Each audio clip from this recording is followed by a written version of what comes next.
sa ilalim ng malaki, dalawang layer na upuan na may sapat na silid na natitira upang magdala ng pangalawang helmet. May mga disc brakes sa harap at likuran, pati na rin ang dual-channel na ABS na may mga daisy-type na disc at radial caliper sa front brake, isang color TFT display, keyless system at isang USB charging port.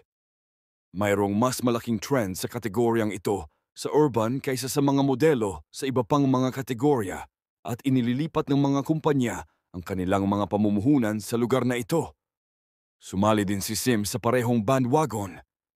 Kahit na medyo nahuli ang alinmang modelo na nakakatugon sa maaasahang serbisyo at mga pangangailangan sa pagpapanatili ng mga modelo sa segment na ito ay magiging mas matagumpay sa market na iyon.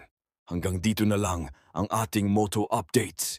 Maraming salamat at paalam.